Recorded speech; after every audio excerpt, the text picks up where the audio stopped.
ದಿವಸ ನಿನ್ನೆ full veg, ಇವತ್ತು ಫುಲ್ ನಾನ್ ವೆಜ್ಜು, ಗುಡ್ಡೆ ಮಾಂಸ. ಹೊಸತೊಡಕು ಹಿನ್ನೆಲೆಯಲ್ಲಿ ಮಂಡ್ಯ ಲೋಕಸಭಾ ಅಭ್ಯರ್ಥಿ HD ಕುಮಾರಸ್ವಾಮಿ ಬಿಡದಿ ತಮ್ಮ ತೋಟದ ಮನೆಯಲ್ಲಿ ಏರ್ಪಡಿಸಿದಂಥ ಔತಣಕೂಟ, ಹೊಸತೊಡಕು ಔತಣಕೂಟ. ಆದರೆ ರಾಜಕೀಯ ಮೇಲಾಟದ ಕಾರಣಕ್ಕಾಗಿ ಅದು ರದ್ದು ಮಾಡಲಾಗಿದೆ. HDK ಬಿಡದಿ ತೋಟದ ಮನೆಯಲ್ಲಿ ಔತಣಕೂಟದ ಜೊತೆಗೆ ಒಕ್ಕಲಿಗ ನಾಯಕರ ಸಭೆಯನ್ನು ಕೂಡ ಇಂದು ಕರೆಯಲಾಗಿತ್ತು. ಎರಡೂ ಪಕ್ಷದ ನಾಯಕರಲ್ಲಿ ಸೇರಬೇಕಾಗಿತ್ತು. ಈ ವಿಚಾರ ತಿಳಿತಾ ಇದ್ದ ಹಾಗೆ ಚುನಾವಣಾಧಿಕಾರಿಗಳು ದೌಡಾಯಿಸಿ ಪರಿಶೀಲನೆ ಮಾಡಿದ್ರು, ಔತಣಕೂಟವನ್ನೇ ರದ್ದು ಮಾಡಿದ್ರು. ಯಾಕಂದರೆ ಅಲ್ಲಿ ಕೇವಲ ಔತಣಕೂಟ ಮಾಡುವ ಹಾಗಿಲ್ಲ, ದಾಸೋಹ ಥರ ಬಾಡೂಟ ಬಳಸುವಂಗಿಲ್ಲ, ಜೊತೆಗೆ ಎಣ್ಣೆ ಹಂಚೋಂಗಿಲ್ಲ ಅನ್ನೋ ಕಾರಣಕ್ಕಾಗಿ ಇವತ್ತದು ರದ್ದಾಯಿತು. ಇನ್ನು ಕಾಂಗ್ರೆಸ್ನ ಈ ಬಾಡು ಕಿಡಿ ಏನಾಯಿತು? ಬಿಡದಿ ತೋಟದ ಮನೆ JDS ಪಕ್ಷದ ಹೆಡ್ ಆಫೀಸ್ನಂತಿದೆ ಅಂತ ಸ್ವತಃ ಕುಮಾರಸ್ವಾಮಿ ಹೇಳಿದರು.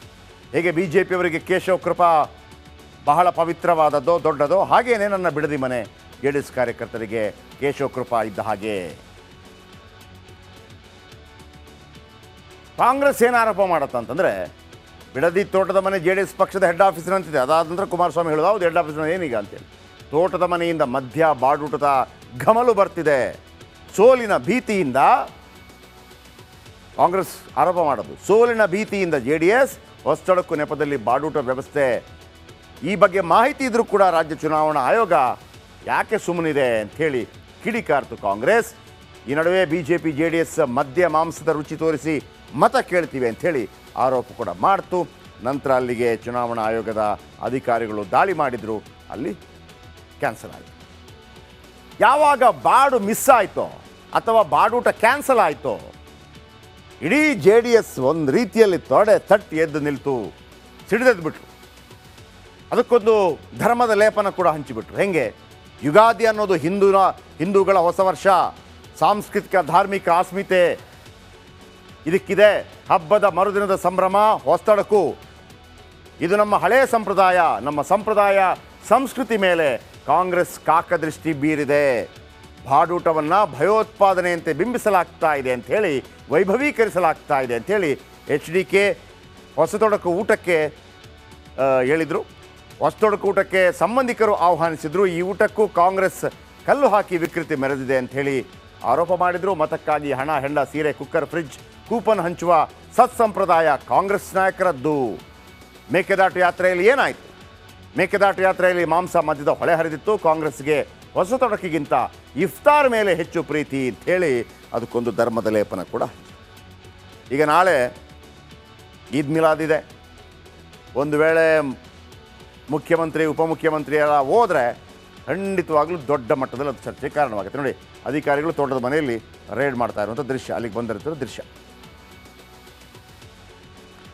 ಈ ನಡುವೆ ಬಾಡೂಟಕ್ಕೆ ಆಯೋಗ ತಡೆ ಇಡ್ತಾ ಇದ್ದ ಹಾಗೆಯೇ ಕುಮಾರಸ್ವಾಮಿ ಮಾತನಾಡಿದರು.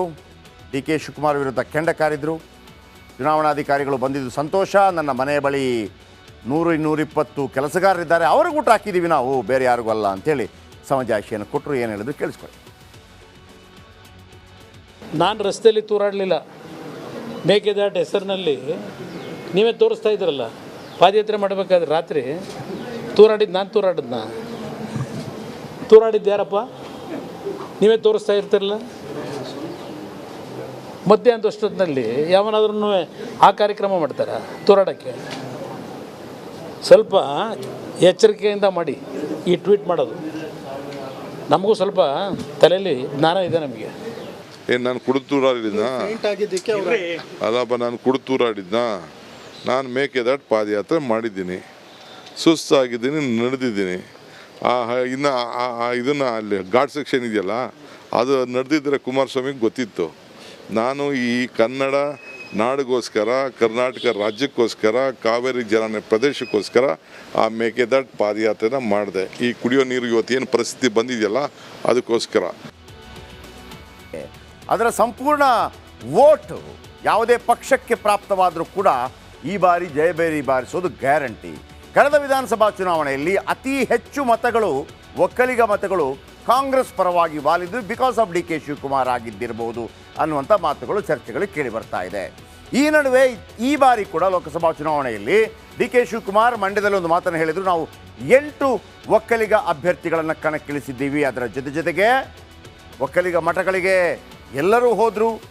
ಆ ಮೂಲಕ ಒಕ್ಕಲಿಗ ಮತವನ್ನು ಕ್ರೋಢೀಕರಿಸುವಂಥ ಪ್ಲ್ಯಾನ್ ಕೂಡ ಮಾಡಿದ್ರು ರಾಜಕೀಯವಾಗಿ.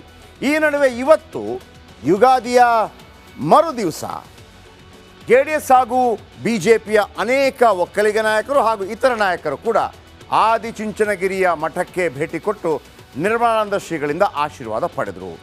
ಈ ಸಂದರ್ಭದಲ್ಲಿ ಕುಮಾರಸ್ವಾಮಿಯನ್ನು ಟೀಕಿಸುವಂಥ ಬರದಲ್ಲಿ DK ಶಿವಕುಮಾರ್ ಕೊಟ್ಟಂಥ ಹೇಳಿಕೆ ದೊಡ್ಡ ಸಂಚಲನಕ್ಕೆ ಕಾರಣವಾಯಿತು ಮತ್ತು ದೋಸ್ತಿ ಪಡೆಯ ಕಣ್ಣನ್ನು ಕೆಂಪಾಗಿಸಿದೆ. ಅಂಥ ಹೇಳಿಕೆ ಏನು ಕೊಟ್ಟರು? ಇವತ್ತು ಬೆಳಗಿನಿಂದ ಸಂಜೆ ತನಕ ಹೊಸತನಕ್ಕೂ ಕೂಡ ಕ್ಯಾನ್ಸಲ್ ಆಗುವಂಥ ರಾಜಕೀಯ ವಿದ್ಯಮಾನಗಳು ಏನೇನೆಲ್ಲ ಆಯಿತು ಬನ್ನಿ ನೋಡೋಣ.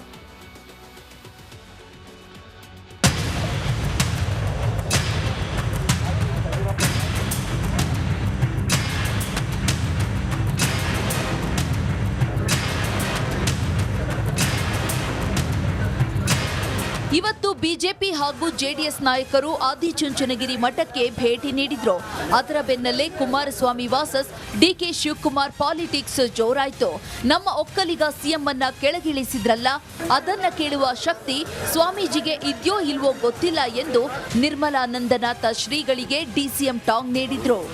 ಬಿಜೆಪಿಯವರು ಒಕ್ಕಲಿಗನ ಚೀಫ್ ಮಿನಿಸ್ಟರ್ ಇಳಿಸಿದ್ರಲ್ಲ, ಅದು ಕೇಳಬೇಕು. ಯಾರು ಅಲ್ಲಿ ಹೋಗಿದ್ರಲ್ಲ ಅವರೇ ತಾನೇ ಇಳಿಸಿದ್ದು. ಯಾರು ಸತ್ಯನ ಮುಚ್ಚಕ್ಕಾಗಲ್ವಲ್ಲ. ಆಗ ದೇವೇಗೌಡರು ಏನು ಹೇಳಿದ್ರು, ಅವ್ರ ಮೇಲೆ ಏನು ಹೇಳಿದ್ರು, ಯಡಿಯೂರಪ್ಪನವರು ಕುಮಾರಸ್ವಾಮಿ ಮೇಲೆ ದೇವೇಗೌಡರ ಮೇಲೆ ಏನು ಹೇಳಿದ್ರು ನನಗೆ ಅಸೆಂಬ್ಲಿಲಿ. ಅದ್ಯಾವಾಗ DK ಶಿವಕುಮಾರ್ ಒಕ್ಕಲಿಗ ಶ್ರೀಗಳ ಬಗ್ಗೆಯೇ ಮಾತನಾಡಿದ್ರು ಕೇಸರಿ ಸೇನೆ ಕೆರಳಿತು. ಆ ಕಡೆ ಪ್ರತಿಪಕ್ಷ ನಾಯಕ R ಅಶೋಕ್, ಈ ಕಡೆ ಮಾಜಿ ಮಂತ್ರಿ CT ರವಿ ತಿರುಗೇಟು ಕೊಟ್ರು. ರಾಂಗ್ ಅಡ್ರೆಸ್ ಅಲ್ಲಿ ಕೇಳಿದ್ದಾರೆ DK ಶಿವಕುಮಾರ್ ಅವರು. ಸಿದ್ದರಾಮಯ್ಯನವ್ರು ಕೇಳಬೇಕಾಯ್ತು. ಸರ್ಕಾರ ಬೀಳಿಸಿದ್ದು ಯಾರು? ಕುಮಾರಸ್ವಾಮಿ ಸರ್ಕಾರ. ಮಂಡ್ಯದಲ್ಲಿ ಅವರೇ ಒಪ್ಕೊಂಡಿದ್ದಾರಲ್ಲ ಸಿದ್ದರಾಮಯ್ಯ, ನಾನೇ ಕುಮಾರಸ್ವಾಮಿನ ಸೋಲಿಸಿದ್ದು, ಸುಮಲತಾನ ಗೆಲ್ಲಿಸಿದ್ದು ಅಂತೇಳಿ ಅವರೇ ಹೇಳ್ತಾ ಇದ್ದಾರಲ್ಲ. ಮತ್ತು ಅವಾಗೇನಿದ್ರು JDS ಮತ್ತು ಕಾಂಗ್ರೆಸ್ ಅಲಯನ್ಸ್ ಇತ್ತು, ಸೋಲಿಸಿದ್ದೆ ನಾನು ಅಂದಮೇಲೆ ಈಗ ನಮ್ಮ ಆ ಸಂದರ್ಭದಲ್ಲಿ 14 ಜನ ಕಾಂಗ್ರೆಸ್ ಅವರು MLAಗಳು ಬಂದರಲ್ಲ, ಕಳಿಸ್ತವ್ರು ಯಾರು? ಭಾಳ ಜನರು ಬಣ್ಣ ಬಯಲಾಗ್ಬಿಡುತ್ತೆ. ಅದು ಹೇಳೋದು ಸೂಕ್ತ ಅಲ್ಲ. ಯಾರು ಸಹಾಯ ಮಾಡಿದ್ರು, ಯಾರು ಹಣಕಾಸಿನ ಸಹಾಯ ಮಾಡಿದ್ರು, ಯಾರು MLAಗಳನ್ನು ಕಳಿಸ್ಕೊಟ್ರು, ಇವೆಲ್ಲವನ್ನು ಈಗ ಹೇಳುವ ಸಂದರ್ಭ ಅಲ್ಲ ಇದು. ಬಿಜೆಪಿ ಕಾಂಗ್ರೆಸ್ ಕಿತ್ತಾಟದ ಮಧ್ಯೆ ದಳಪತಿ ಸಿಟ್ಟು ನೆತ್ತಿಗೇರಿತ್ತು. ಸಿದ್ದವನದಲ್ಲಿ ಔಷಧಿ ಅರಿದಿದ್ದು ಯಾರು ಎಂದು ಕುಮಾರಸ್ವಾಮಿ ತಿರುಗೇಟು ಕೊಟ್ರು. ಸಿದ್ದರಾಮಯ್ಯ ಸಿದ್ದವನದಲ್ಲಿ ಅವ್ರ ಕಾರ್ಯಕರ್ತರ ಜೊತೆ ಚರ್ಚೆ ಮಾಡಿದ್ದು. ಪಾರ್ಲಿಮೆಂಟವರಿಗಷ್ಟೇ ಸರ್ಕಾರ, ಅದಕ್ಕೆಲ್ಲ ಸರ್ಕಾರ ಇರೋದಿಲ್ಲ ಅಂತ ಹೇಳಿ ಸಿದ್ದವನದಲ್ಲಿ ಸರ್ಕಾರ ರಚನೆ ಮಾಡೋದು 3 ತಿಂಗಳಿಗೆ ಹೇಳಿಲ್ವಾ? ಉತ್ತರ ಅಲ್ಲಿದೆ. ನಾನು ಪರಮಪೂಜ್ಯ ಸ್ವಾಮೀಜಿಯವ್ರನ್ನ ಕೇಳಬೇಕಾ? ಉತ್ತರ ಕೇಳಬೇಕಾ? ಉತ್ತರ ಅವರೇ ಕೊಟ್ಕೊಂಡವ್ರಲ್ಲ, ನಿಮ್ಮ ಮುಖ್ಯಮಂತ್ರಿ. ಸರ್ಕಾರ ರಚನೆ 5 ವರ್ಷ ನನಗೆ ಅನ್ಕಂಡೀಷನಲ್ ಸಪೋರ್ಟ್ ಕೊಟ್ಬಿಟ್ಟಿದ್ದಾರಂತೆ ಮುಖ್ಯಮಂತ್ರಿ ಆಗಬೇಕು ಅಂತ ಹೇಳಿ. 5 ವರ್ಷ. ಅದಕ್ಕೆ ಅಲ್ವಾ ಸಿದ್ದವನದಲ್ಲಿ ನಡೆದಿದ್ದು, ಸಿದ್ಧ ಔಷಧ ಹರಿದಿದ್ದು. ಅವ್ರನ್ನ ಕೇಳಿದ್ರೆ ಹೇಳ್ತಾರಪ್ಪ ಅವರಿಗೆ. ಸರ್ಕಾರ ಕೆಡವಿದ್ಯಾರೋ, ಷಡ್ಯಂತ್ರ ಮಾಡಿದ್ಯಾರೋ ಆ ಕುಮಾರಸ್ವಾಮಿ, DKಶಿ, ಸಿದ್ದರಾಮಯ್ಯನವರೇ ಬಲ್ಲರು.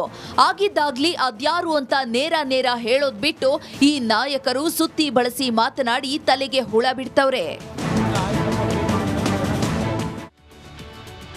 ನೋಡಿ, ಈ ಒಕ್ಕಲಿಗರಿದಾರಲ್ಲ, ಒಕ್ಕಲಿಗರು ಅತಿ ಹೆಚ್ಚಿರುವಂಥ 7 ಜಿಲ್ಲೆಗಳಿದೆ. ಮೈಸೂರು, ಚಾಮರಾಜನಗರ, ಮಂಡ್ಯ, ತುಮಕೂರು, ಚಿಕ್ಕಬಳ್ಳಾಪುರ, ಬೆಂಗಳೂರು ಗ್ರಾಮಾಂತರ, ಹೀಗೆ ಇಲ್ಲಿ 56 ವಿಧಾನಸಭಾ ಕ್ಷೇತ್ರಗಳು ಬರುತ್ತೆ. ಎಷ್ಟು? 56 ವಿಧಾನಸಭಾ ಕ್ಷೇತ್ರಗಳು. ಕಳೆದ ಬಾರಿ ಈ 56 ವಿಧಾನಸಭಾ ಕ್ಷೇತ್ರಗಳಲ್ಲಿ ಕಾಂಗ್ರೆಸ್ ಗೆದ್ದುಕೊಂಡಿದ್ದು 60%, ಅಂದರೆ 33 ಕ್ಷೇತ್ರಗಳನ್ನು ಗೆದ್ದುಕೊಂಡಿತ್ತು.